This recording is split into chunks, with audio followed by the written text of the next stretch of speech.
Folks, welcome back. I have your latest home prices and insights for the City of Toronto for week ending August the 3rd, 2022. I received a call last week. It's such an interesting story. I'm going to share it with you right now. This gentleman received an inheritance last year, and between November and January, he went out and purchased 3 properties. Fast forward to today, he can't afford to keep them all. He can't afford to maintain the payments. Now he's got 2 of them rented. He's living in one. On the surface, it sounds pretty good. Great, you bought 3 properties, 2 are rented, you're living in one. It should all be a happy story, right? Well, he can't afford. Things have changed. The interest rates have gone up, so his variable mortgage payments are higher now. Personal situation has changed in his own life. Just can't afford the payments. Now, a quick solution you might be thinking is just sell one. Sounds simple enough. Sell one and keep the other 2. Well, when he purchased the 3, he purchased with the minimum 20% down and just the minimum that he can get away with. That's how he purchased them. So if he sells one of them now, the market has come down far more than 20%. He's going to be selling at a loss. And here's where the interesting situation comes in, because we're going to be seeing more and more of this. Everybody knows, or we've spoken about on this channel at length, when a buyer cannot close. We know that if the appraisal comes in much lower than the purchase price, there's a chance the buyer can't make up the difference, then they can't close. Or if personal situations change, or with these interest rates going up and the buyer getting reapproved again closer to closing, they can't close. But there's situations that are going to be happening now where sellers can't close, meaning they don't have enough, they're not bringing in enough money from the sale to cover their mortgage and closing costs. That's a serious situation. It's no different than the buyer not closing, just the reverse. There's going to be sellers that will have to borrow money in order to close to cover all their costs. And we saw this 2017, 2018, and we're starting to see it now again. Now, at this moment, it's not widespread. Most people are trying to hang on to their properties, but there's going to be situations where sellers who bought high are now trying to sell, and they're going to be stuck. They legitimately have a problem closing. So let me ask you out there, what advice would you give? What would you do in this situation? Would you take on second and third mortgages just to keep everything going in the hopes that the market turns around and with prices going up, you're in a different situation? Or should you just cut your losses, borrow money to close, figure it out somehow, and save the other 2 properties? Or give me another solution. Let me know in the comments below. If you think this video can help somebody you know, please pass it along. Let's get into the numbers.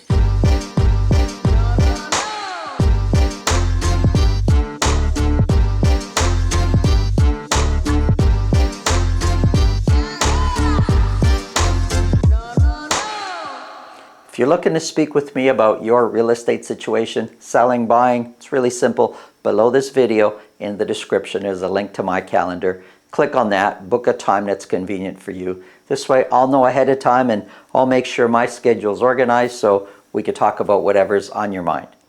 And if you're looking to live in an upscale gated community on one of the top golf courses in Canada, then you'll want to check out our newest listing, which is at the end of this video. Let's get going. Before we get into our regular program, I have a chart set up here. Let me set this up. So this is, all these numbers here are for the City of Toronto only, for detached properties only, and all the numbers represent months, not weeks like my regular chart. So this is by month. And the last full month that we had here is July 2022 of this year. and it goes all the way back to February 2018. So we're going back multiple years, and the highlighted in black is every July. So July 2020 is here, July 2019, July 2018 is here. And what I've done is kind of basically, I'm looking back at all the Julys and seeing how we moved. Now, lots of you will say, wonder what it takes to get to 2020 prices, 2019 prices. Well, let me explain. All these arrows and percentages basically refer back to the average sold price for July 2022. And the average sold price for July 2022 is $1,516,000. That's just for detached properties. So $1,516,000 was the average sold price for detached properties for the month of July.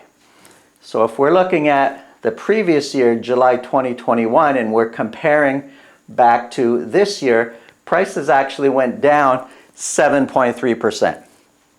And if we go to July 2020 and we're comparing to July 2022, we're going this way, so we're looking at this part of the arrow, prices are down 1.9%.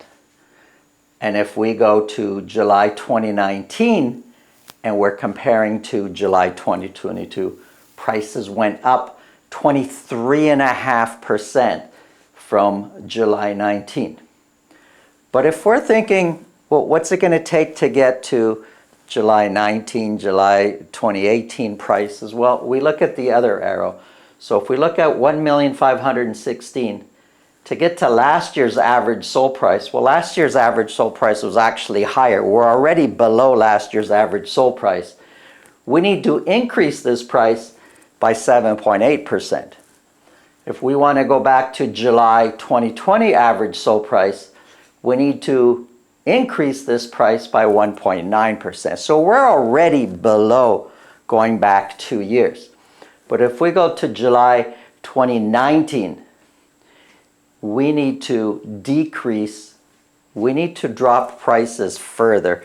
Prices have to come down another 19% to get to July 2019 average sold price. And the July 2019 average sold price is $1,228,000. So we need to drop down almost roughly about 300,000 more, which is 19% lower than where we are now. Now, July 2019 prices were actually lower than 2018 prices. So if we get to 20%, basically 19% drop, will be 2019 and further back. So that's what it's going to take. Another 19% drop from where the average sold price chart is now to get to 2019 prices. If you look at the sales, we're way down. For the month of July, 477 detached properties were sold. Huge drop from the previous months. Anyways, I know lots of you are asking me about previous months and so forth. That's the chart that summarizes everything by months. Let's get into our regular program. We have the City of Toronto, detached properties only, broken down by week for a whole year.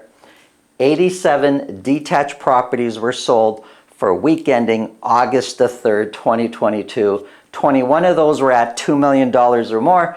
An average sold price shot up from the previous week to $1,674,000.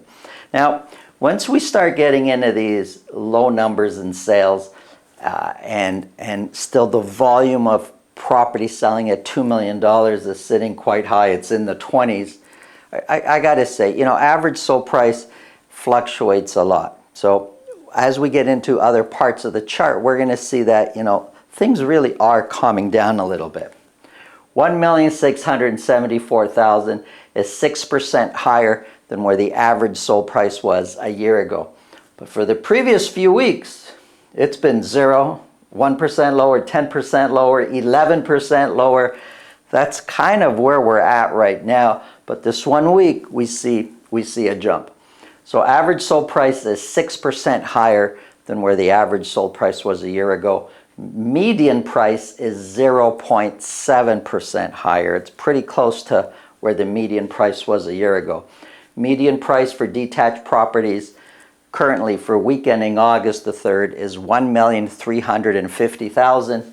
3 months ago, it was $1,580,000. Sales year to date, so January 1st to August 3rd, we have 28% fewer sales this year versus last year, and 9% fewer listings year to date this year versus last year. Months of inventory for detached properties jumped up. It's now sitting at 3.6 months of inventory, very much approaching a balanced market, which is 4 to 6 months, but it feels very much like a balanced or like a buyer's market out there. That's what it feels like right now. I feel like the weatherman. It's 20 degrees, but it's going to feel like 30. Well, we're approaching a balanced market, but it feels like a buyer's market out there. Average days on market is sitting at 18. Looking at Toronto, if we break it down into 3 sections, so central, west, and east, we saw that, let me just go back for a second, we saw for all of Toronto, average sold price jump up. Well, when we look at the 3 parts of Toronto, we could see that the red here, east part of Toronto, average sold price went up just a little bit. For West Toronto, average sold price came down a little bit. But the big jump is in central Toronto, and that's affecting obviously the overall average. So when you break it down, you could see a little bit clearly as to what's happening here. So here's West Toronto. 27 detached properties were sold. 6 were at $2 million or more. Average sold price came down a bit to $1,429,000. Big change from where we were earlier in the year. Average sold price is 6% lower than what it was last year, and median price is 5% lower than what it was last year. The median price for West Toronto is $1,285,000.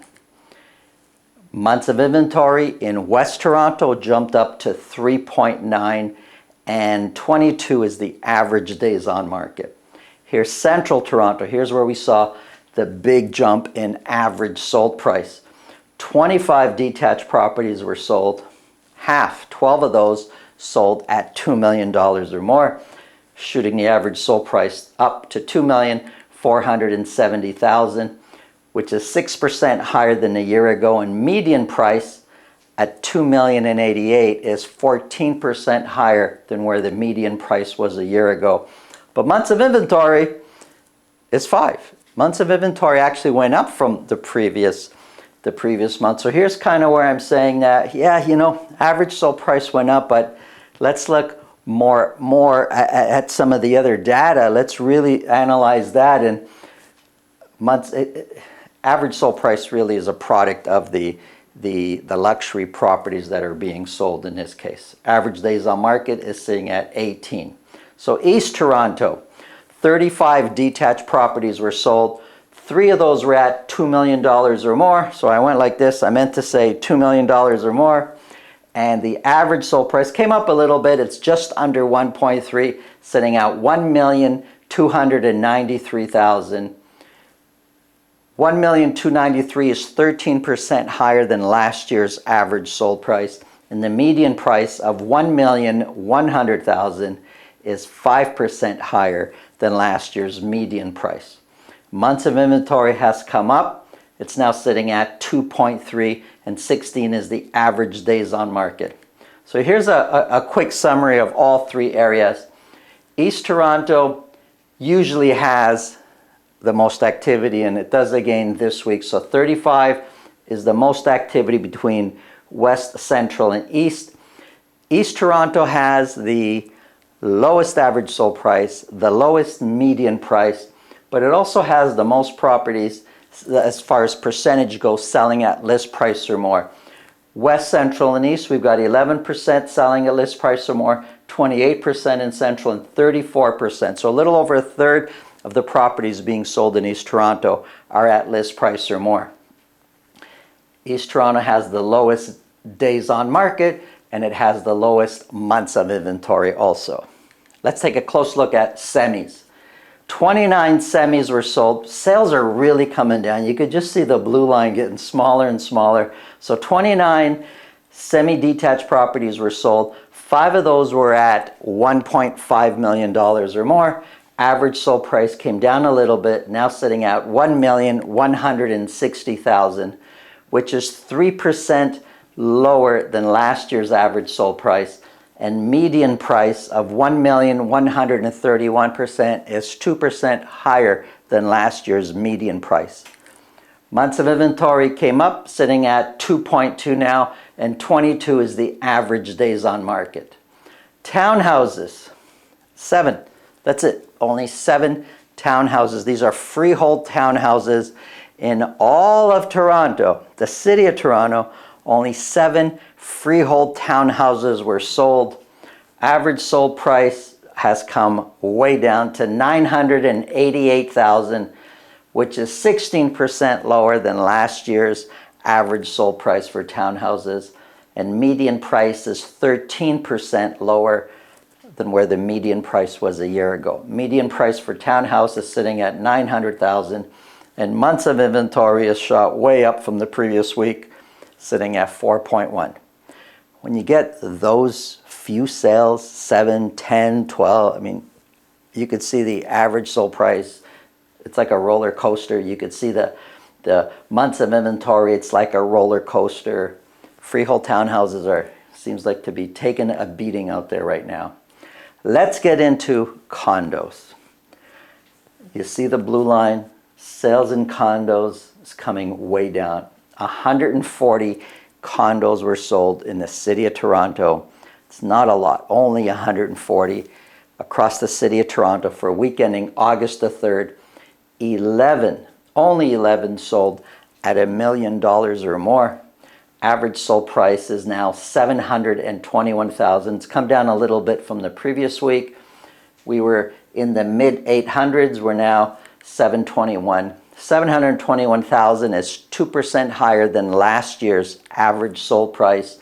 Median price of $663,000 is also 2% higher than where the median price was a year ago. Excuse me.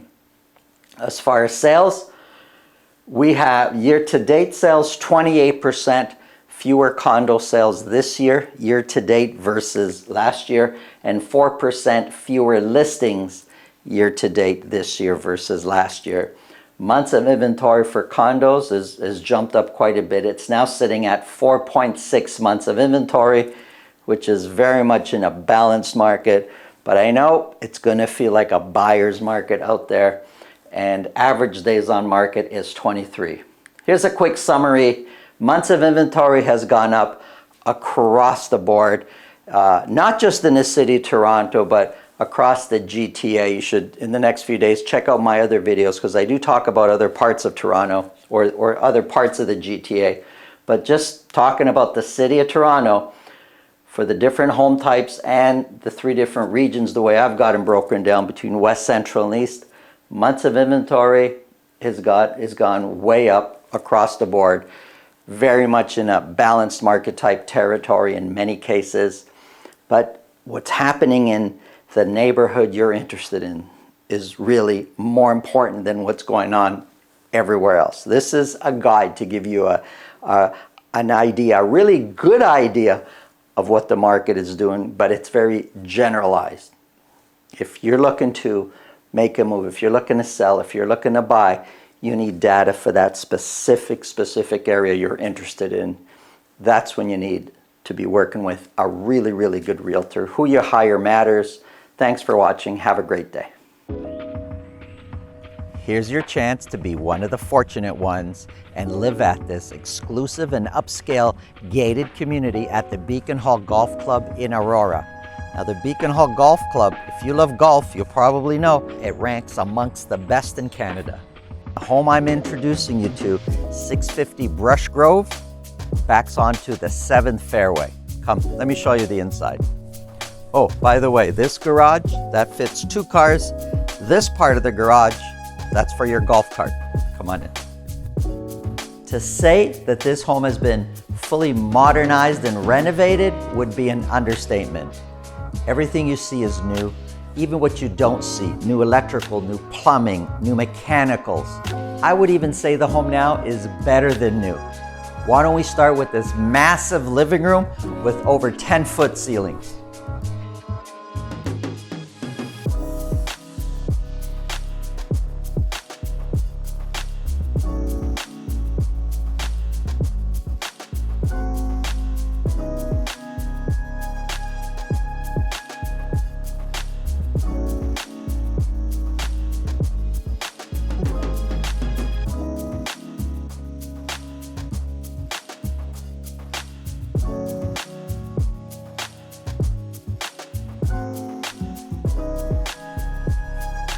Here's one of my favorite rooms, the principal bedroom. Have a look.